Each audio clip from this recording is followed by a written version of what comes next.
This is Andrew for the Chosen Prime with a video review of MakeToys Remaster MTRM-09 Downbeat, which is their version of a masterpiece scale G1 Jazz.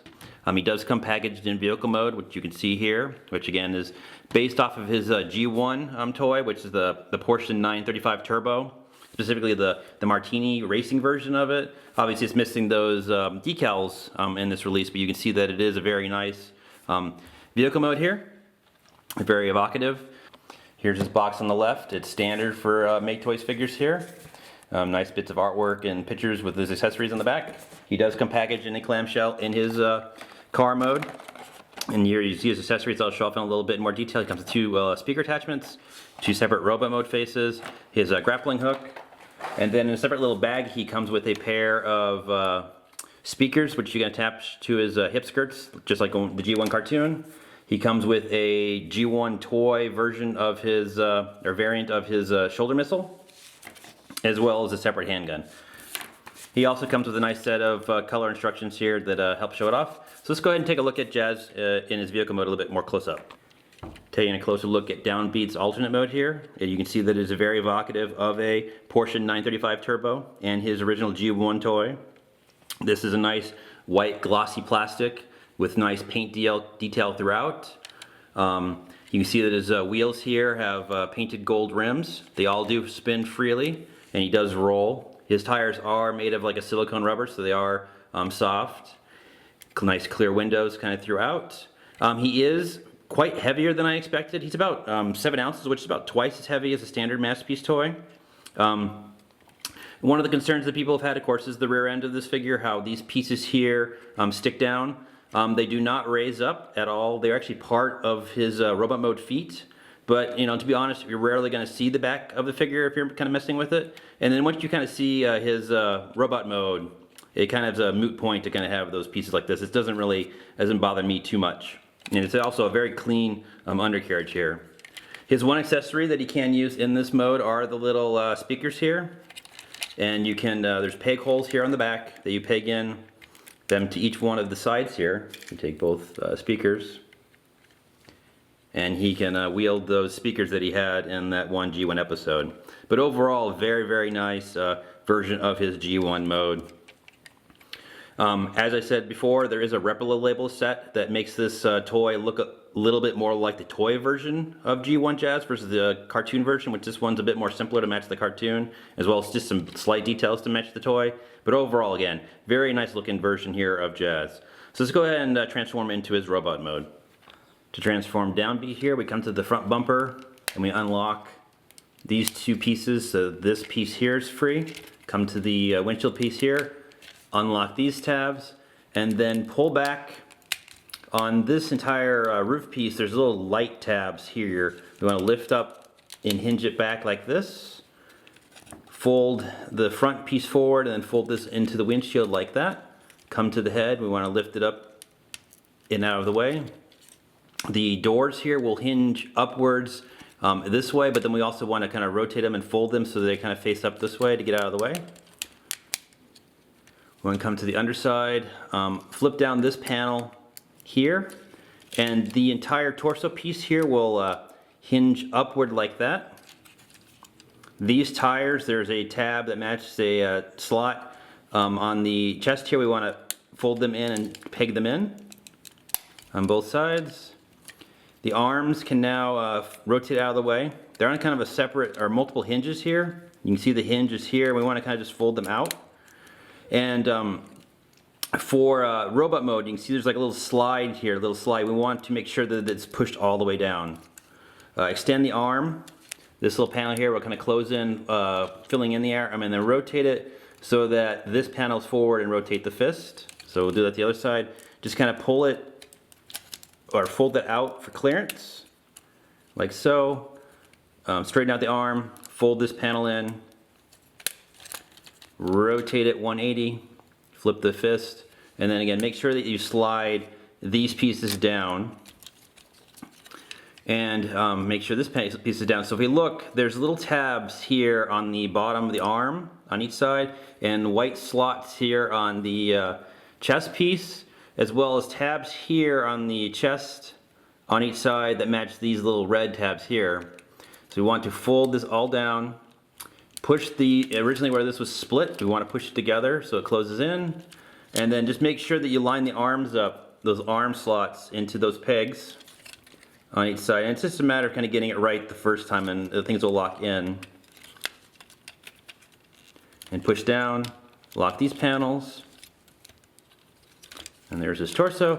We come to the back here, fold this piece down. These panels here, to match the cartoon look, we will fold them down into his back. And then this entire wind piece, the backpack here, will fold up, closing this down. And then the head can hinge downward into place. And there's his upper torso all ready to go. The legs can be a bit trickier. We start by splitting them. And we come here to the back. This piece here is separate from kind of this panel. So we want to kind of loosen it. You can see how this slides up. And then this entire piece here will hinge kind of out of the way, like that.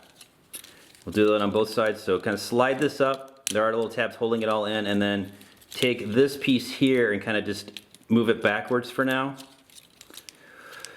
Come to the underside. There's a panel here that normally is folded down and it helps peg the legs together. We want to lift this up, and then this part is a little bit tricky. We can see here that this is where the upper leg is and this is where the lower leg is. And so as we pull, make sure we have clearance, it'll all rotate into place. So you can kind of see here as I pull, it'll rotate into place. There is a tab here that matches the inner leg here. So when we fold it down, we want to make sure that that locks. So we'll do that to both sides. Lift up on this panel.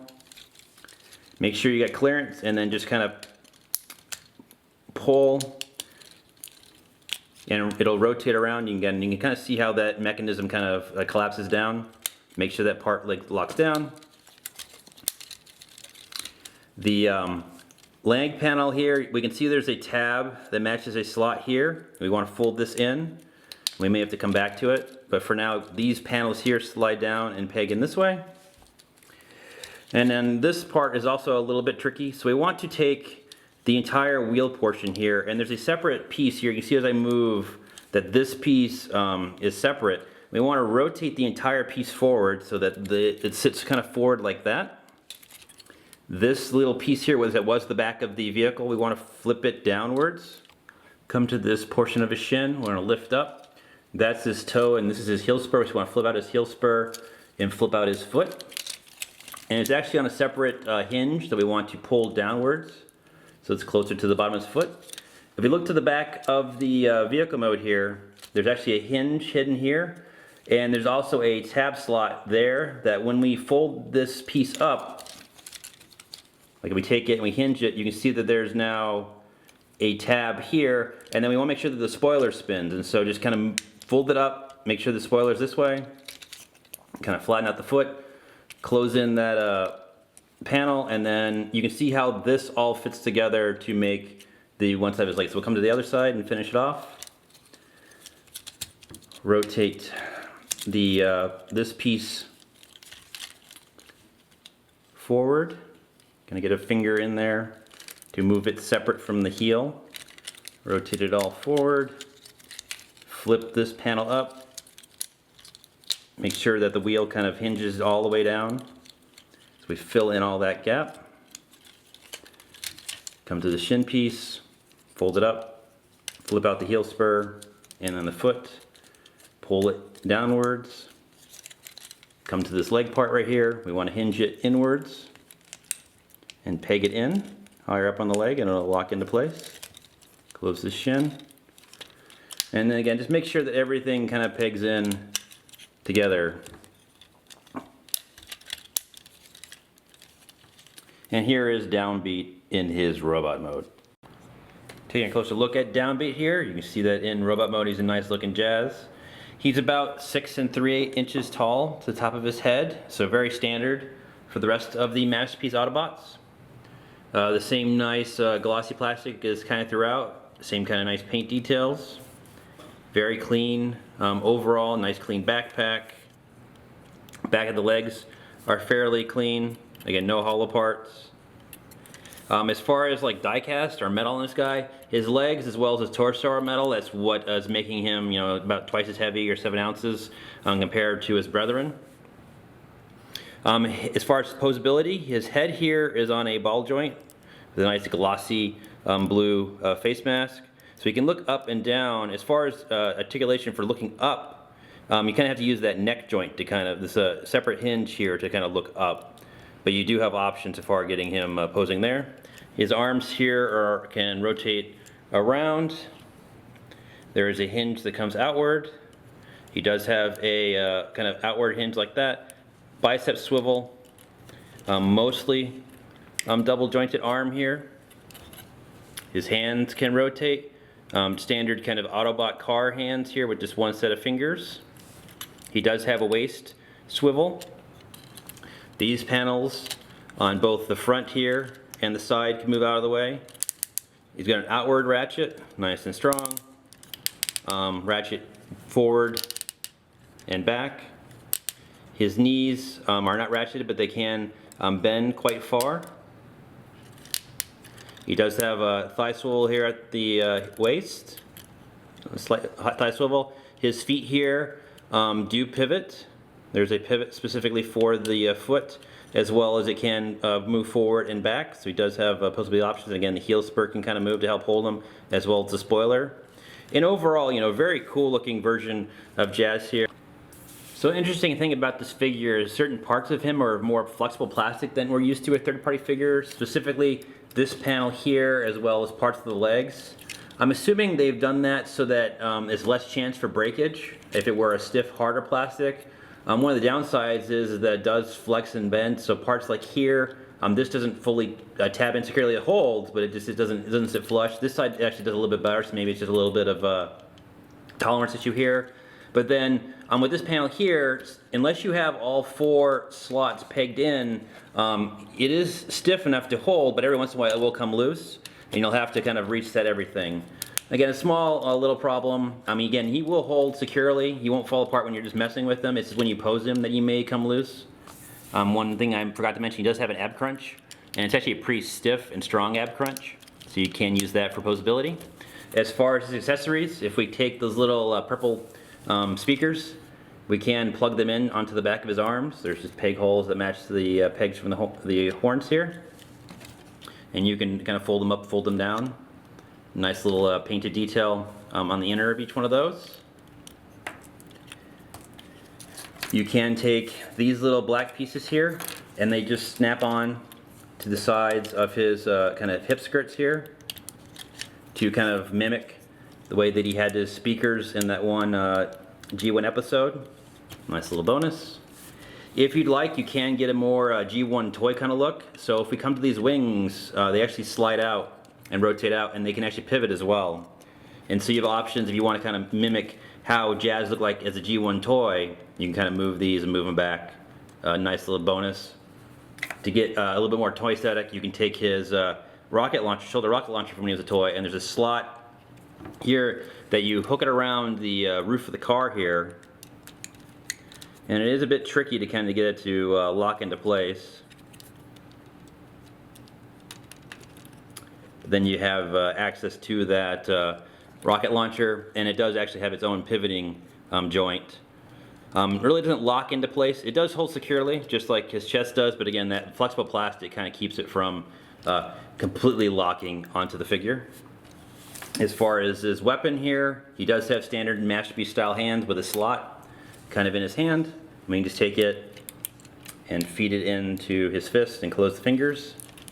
And he's got access to his G1 handgun.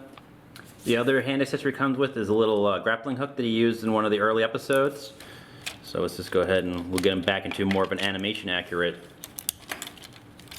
side, and we take the gun out of his hand.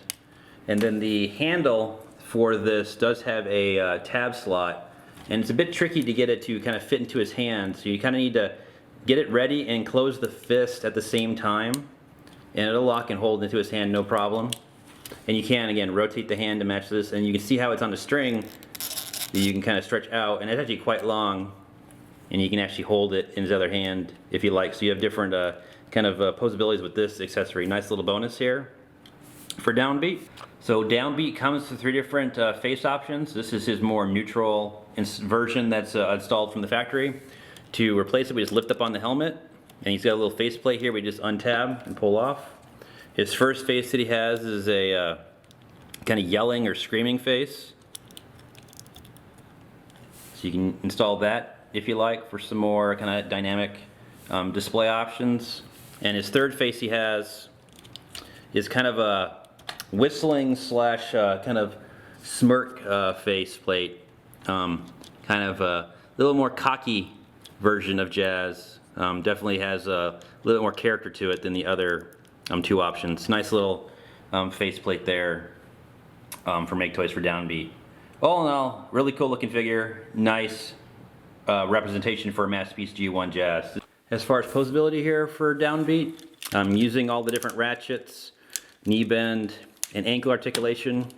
You can get some pretty solid and dynamic action poses here from the figure. Utilizing that ab crunch and then the different options that the head has. You can get some pretty cool looking poses out of Downbeat here, and you can hold them very securely due to kind of how he's balanced the ankle articulation and the heel spurs. Very solid. And again, if you'd like to, you can kind of bring these wings up and get a more G1 kind of look. Very solid looking figure and built figure here from MakeToys as a Masterpiece Jazz. So let's go ahead and take a look at and see how this version of Jazz compares to other Masterpiece figures. Remote comparisons for Downbeat here with other official and unofficial Masterpiece Autobots. On the left here we've got Aquamax's Sphinx or their Masterpiece Mirage. We've got Bad Cube Sunsurge or Sunstreaker. We've got the official Takara Tomy Streak or Blue Streak. And this is MakeToys Gundog. This is the toy version. And you can see that their version of Jazz here in the middle matches the same overall build and height as these other Masterpiece Autobots. Fits in very well. The details kind of similar across them all. Overall same build. And he seems like he just fits perfectly in with the rest of the lineup here in his robot mode. And we can show here or see here how well MakeToys did making a Masterpiece version of Jazz here to fit in with the rest of your collection. Vehicle mode comparisons for Downbeat. So again, we've got Downbeat, Blue Streak, Sunsurge, Sphinx, and Gundog. You can see how he scales with the other unofficial and official Autobots here. He just looks nice in his modes, works well with other product, and is an excellent version of G1 Jazz in his vehicle mode. Just a really clean and nicely designed version of G1 Jazz. Comparing Downbeat here in Droid mode with other different sized versions of Masterpiece Autobots. Of course, we've got Masterpiece Bumblebee, Masterpiece Ironhide, and the US version of MP Optimus Prime. You can see how well Jazz fits this overall kind of cast scale and design when compared to both larger and smaller figures. Again, I think MakeToys did a really good job here of giving us a version of Masterpiece Jazz to fit alongside the rest of your Masterpiece Autobots on the shelf. And alternate mode comparisons for these different range of sizes. Here you can see that Downbeat as Jazz does scale well with a Bumblebee, Ironhide, and Prime. And MakeToys Downbeat or their Jazz does fit quite easily inside of Prime's trailer. Some final thoughts here for MakeToys Remaster MTRM-09 Downbeat or their version of a Masterpiece G1 Jazz. As you've seen from this review and as well as amongst these other Masterpiece Autobots, this version of Jazz definitely fits the bill to be a Masterpiece version of Jazz. It's a very solid figure. The paint's good, the plastic's good. The transformation is fun but not too complex. You get a bunch of different accessories from different weapons to things that homage the G1 show, as well as if you want to, he does have the option, of course, to move these wings out with the shoulder launcher to kind of match a more G1 toy aesthetic. If you'd like to even make him look more so like his G1 toy aesthetic, Toy Hacks / Repo Labels does have a sticker set that you can stick him up to even make this figure even more G1 than he is. MakeToys has definitely made strides with these different remaster line figures. I would say that Jazz feels a little bit better than previous releases like Gundog, and this just looks like a really fun and nice looking G1 Jazz. This is a really cool figure. Downbeat here is currently in stock at the Chosen Prime. If you'd like to add him to your Masterpiece collection, he does come highly recommended. It's a really excellent toy for MakeToys, so take care.